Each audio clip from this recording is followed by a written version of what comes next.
Hello दोस्तों, जय हिंद, वंदे मातरम। स्वागत है आपका अपने YouTube चैनल दिव्य क्लासेस में। हमको उम्मीद है कि आप सब अच्छे होंगे, मजे में होंगे, ठीक है। और पिछला वीडियो आपको मिला होगा जिसमें हमने क्या पढ़ा, हमने ये जाना कि प्रतिबिंब कितने प्रकार के होते हैं और वास्तविक तथा आभासी प्रतिबिंब में अंतर क्या होता है। क्लियर है।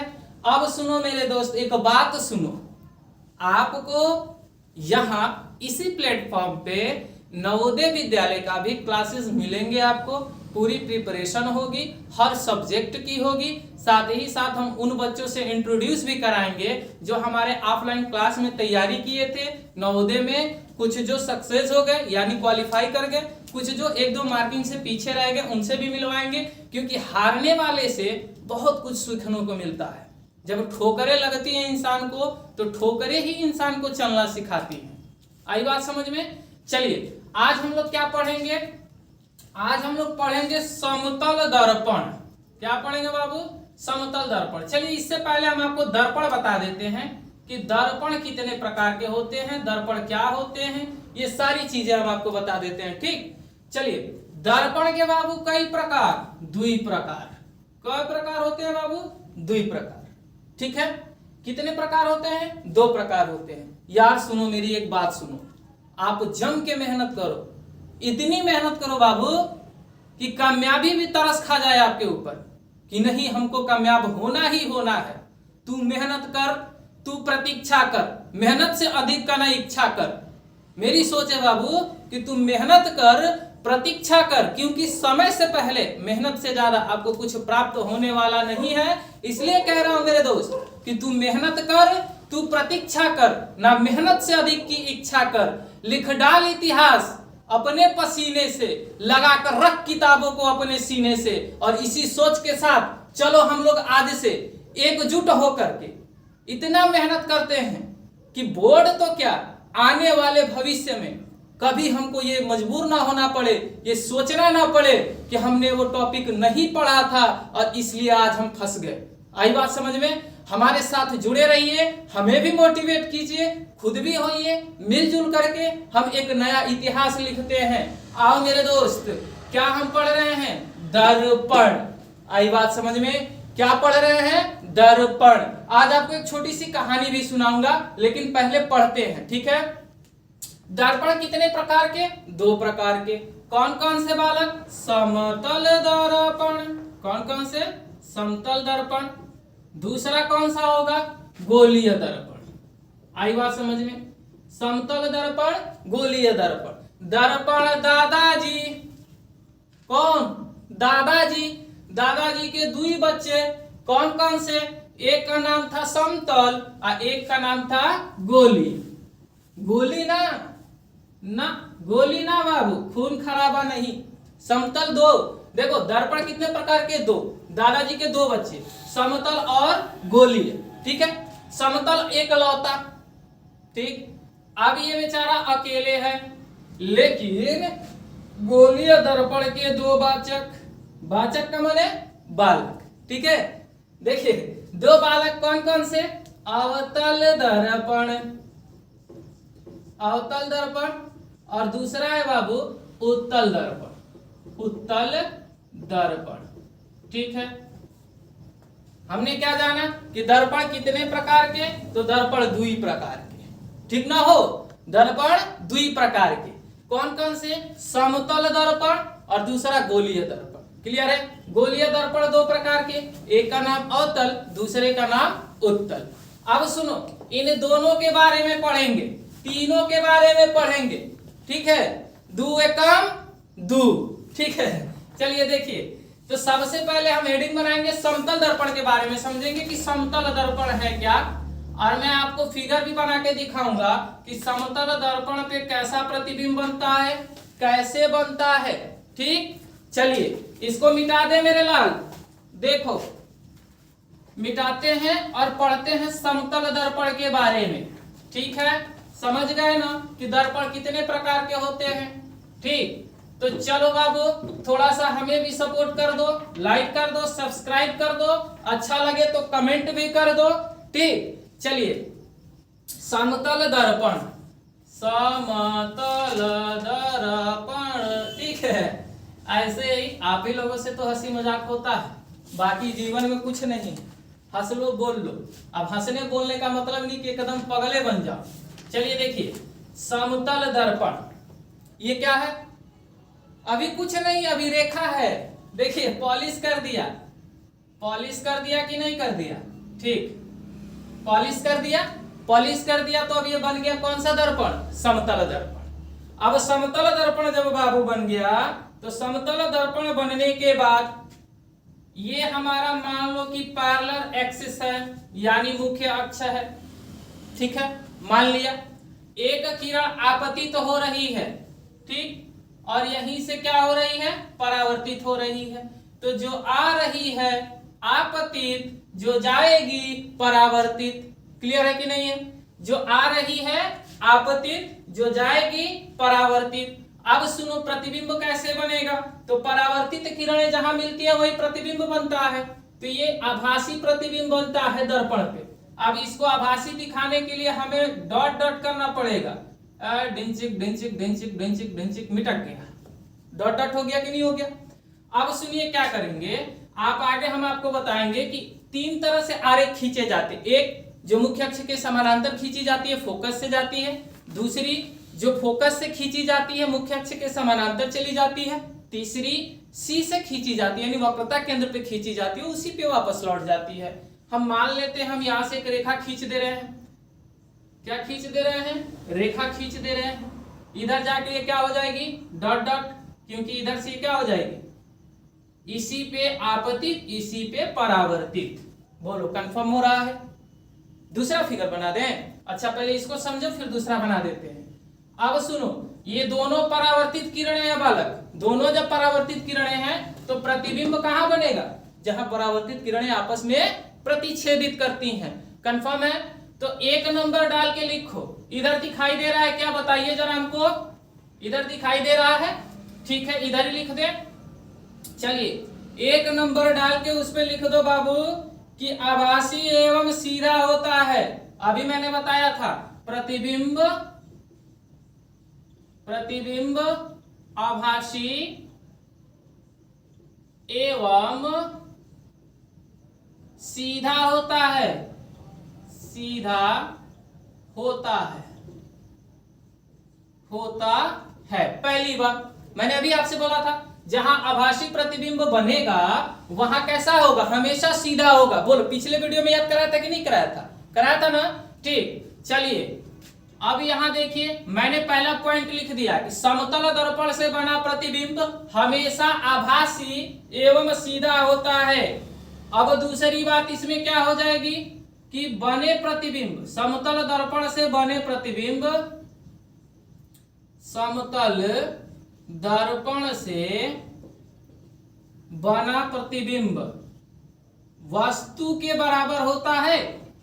समतल दर्पण से बना प्रतिबिंब वस्तु के आकार के बराबर होता है। वस्तु के आकार, नहीं दिख रहा होगा तो बताइएगा, आकार के बराबर होता है, बराबर होता है।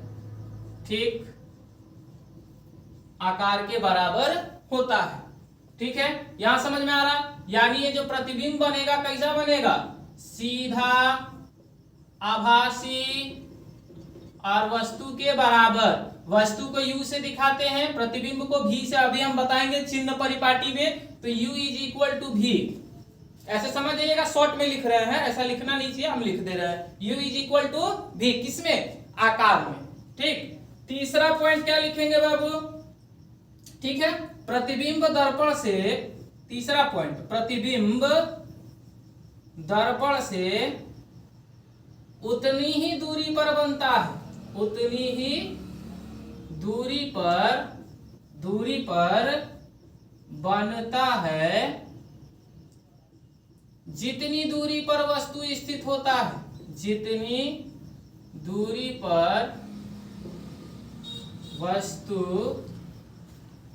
स्थित होता है, स्थित होता है, स्थित होता है। ठीक है, पहला पॉइंट हमने क्या लिखा बालक इसमें? ठीक, कि पहला पॉइंट है प्रतिबिंब आभासी एवं सीधा होता है, दूसरा पॉइंट है समतल दर्पण से बना वस्तु के समतल दर्पण से बना प्रतिबिंब। देखो यहाँ छूट गया गलती से। कैसे छूटा है? गलती से। समतल दर्पण से बना प्रतिबिंब, यहां लिख लीजिए समतल दर्पण से बना प्रतिबिंब, बना, ठीक है, से मिटा के इधर लिखना पड़ेगा रे बाबा। से बना प्रतिबिंब वस्तु के आकार के बराबर होता है। प्रतिबिंब उतनी ही दूरी पर बनता है जितनी दूरी पर वस्तु स्थित होती है। लास्ट एंड चौथा पॉइंट बाबू, चौथा पॉइंट कह रहा है कि वस्तु जो होता है यानी प्रतिबिंब जो होता है वो पार्श्व परिवर्तित होता है। ये बड़ा इंपॉर्टेंट है। प्रतिबिंब पार्श्व परिवर्तित होता है, परिवर्तित होता है, ठीक है। वस्तु पार्श्व, प्रतिबिंब पार्श्व परिवर्तित होता है। आ गई बात समझ में? अब देखो ये हम समझ गए कि क्या होता है। जिनको नोट करना है फटाक से नोट कर ले बाबू, स्क्रीनशॉट ले लें। दूसरा वाला प्रतिबिंब समझा दें समतल दर्पण का। चलिए ठीक है बाबू, ठीक है, ये हो गया। आइए फटाक से दूसरा चित्र बना के आपको समझा देते हैं, अगर इसमें कंफ्यूजन हुआ हो तो। नीचे देखिए यहाँ दिखाई दे रहा है, क्या दिखाई दे रहा है ना? चलिए यहाँ हमने पॉलिश कर दिया बाबू, ये बन गया समतल दर्पण। क्या बन गया बाबू? समतल दर्पण। ए बालक, इस पे एक ऐसे मान लो कि यहाँ मोमबत्ती है।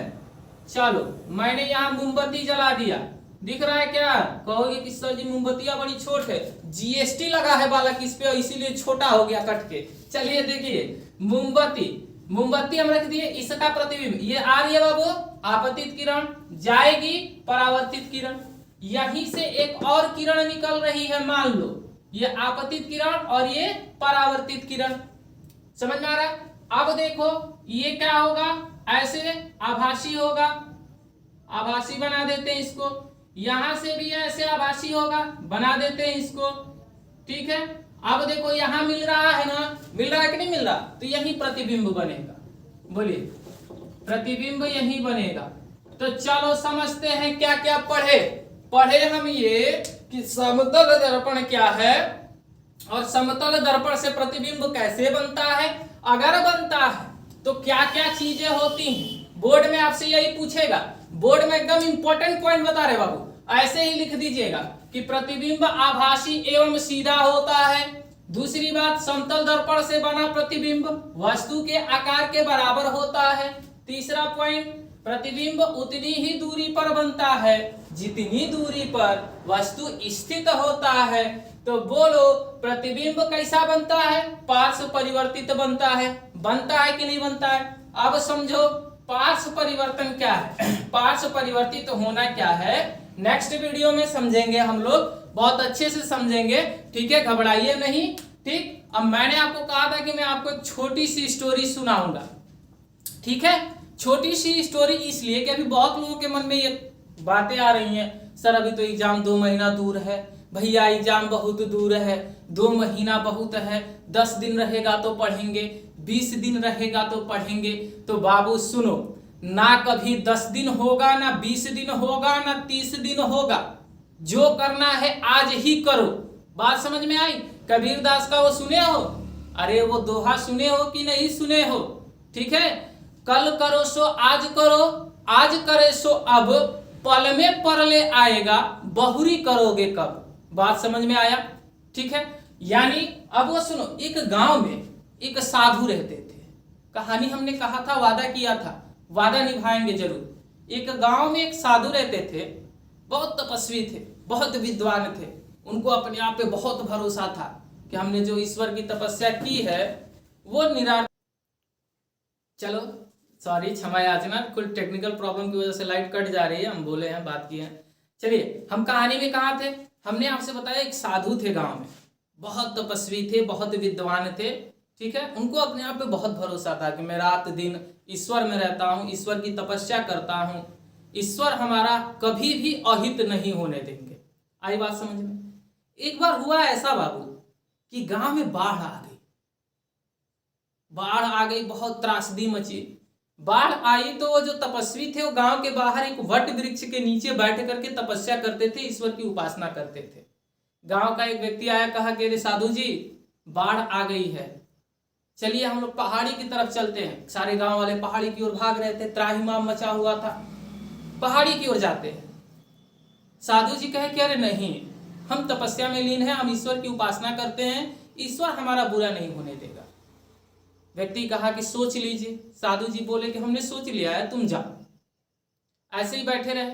फिर दूसरे व्यक्ति आए गांव के, कहा कि साधु जी पानी और बढ़ चुका है, गांव में चारों तरफ गांव डूब चुके हैं, आप वट वृक्ष के ऊपर नीचे बैठे हैं, थोड़ा सा ऊंचाई पे है, इसीलिए आपको पानी छू नहीं पा रहा अभी, लेकिन पानी बढ़ेगा ऐसा अनुमान है गांव के बुजुर्ग लोगों का, आप हमारे साथ चलिए। साधु जी ने कहा कि नहीं, हम ईश्वर की उपासना करते हैं, हमारे साथ ईश्वर बुरा नहीं कर सकता। साधु जी को बहुत भरोसा था, वो भी चले गए। पानी और बढ़ गया, साधु जी के पैरों तक चला आया। फिर एक व्यक्ति आता है, कहता है साधु जी मेरे पास ये लास्ट बैल है और मैं इसी के माध्यम से चाहता हूं कि आपको पहाड़ी तक लेके चलूं, ताकि आप हमारा मार्गदर्शन जीवन प्रयत्न करते रहें। साधु जी फिर वही बात दोहराते हैं कि मैं ईश्वर का उपासक हूं, ईश्वर से मेरा बुरा नहीं कर सकता। व्यक्ति समझाता है लेकिन चला जाता है, साधु जी अपनी जिद पे अड़े रहते हैं। लास्ट में पानी और बढ़ जाता है, साधु जी के गर्दन तक पानी पहुंच गया है। फिर एक व्यक्ति नाव लेके आता है, कहता है बाबा आप हमारे साथ चलिए, आप हमारे लिए मूल्यवान हैं, आप रहेंगे हमारा मार्गदर्शन होगा, ज्ञानता अज्ञानता भ्रम सारे दूर होंगे। साधु जी फिर वही सेंटेंस दोहराते हैं कि बालक मैं ईश्वर का उपासक हूं और ईश्वर मेरे साथ बुरा नहीं कर सकता। फिर वो भी नाव वाला चला जाता है, वो गांव का लास्ट व्यक्ति रहता है, और जैसे ही वो नाव वाला जाता है कुछ देर के बाद पानी का स्तर बहुत ऊपर हो जाता है और दुर्भाग्यवश साधु जी की मृत्यु हो जाती है। मृत्यु होने के उपरांत साधु जी जब स्वर्ग पहुंचते हैं, ईश्वर के पास पहुंचते हैं, तो जाके गिड़गिड़ाते हैं, ईश्वर हमने जीवन में कोई भी काम नहीं किया, हे मालिक तुम्हारे सिवा, तुम्हें याद किए बिना मेरे दिन की शुरुआत नहीं होती थी, तुम्हें याद किए बिना मेरी रात्रि प्रारंभ नहीं होती थी, मेरे कोई भी क्रियाकलाप बिना तुम्हारे याद किए नहीं शुरू होता था। फिर आपने मेरे साथ ऐसा क्यों किया? आपने मुझे मौका तक नहीं दिया। ईश्वर ने बड़ा सुंदर जवाब दिया बाबू। पूरी कहानी का एक सेंटेंस में मोरल है। ईश्वर ने कहा कि तुम नादान हो, मैंने तुम्हें 3 मौके दिए थे। एक वो आदमी जो तुमसे कहा कि साधु जी पहाड़ की तरफ चलिए, दूसरा व्यक्ति जो बैलों से तुम्हें लेके जाना चाहता था, तीसरा व्यक्ति जो नाव से तुम्हें लेके जाना चाहता था। 3 बार मौका मिलने के बाद भी तुम नहीं समझे और इस कारण तुम्हारी मृत्यु हो गई। ऐसे ही बाबू आपके जीवन में, हमारे जीवन में ईश्वर मौका देता है, सबको मौका देता है, लेकिन इंसान वही है जो उस मौके का फायदा उठा ले। और मौका किसी भी रूप में आ सकता है। हम और आप मेहनत करते हैं, कर्म करते हैं, क्योंकि मेहनत से बड़ा कुछ नहीं है। हाँ, ये बात अलग है कि विधि से बड़ा कोई नहीं है, जो विधि चाहती है वही होगा। आई बात समझ में? तो मौके पे आप चौका मारिए, यही कहेंगे। बहुत ज्यादा सीरियस भी नहीं होना है, ऐसे ही हंसते खेलते पढ़ते रहिए। हमारे चैनल के साथ जुड़े रहिए, हमारे साथ जुड़े रहिए, हमारे परिवार की तरह रहिए। और आपको एक और अच्छी खबर देनी है कि जल्द ही हम नवोदय का बैच स्टार्ट कर रहे हैं। एग्जाम होने वाले, उसके प्रिपरेशन के लिए पूरा प्रिपरेशन आपको यही मिलेगा, फ्री ऑफ कॉस्ट होगा, कुछ नहीं चाहिए। आप बस लाइक कर दीजिए, सब्सक्राइब कर दीजिए, कमेंट कर दीजिए। जय हिंद, वंदे मातरम, भारत माता की जय। फिर मिलते हैं अगले वीडियो में, तब तक के लिए बाय बाय।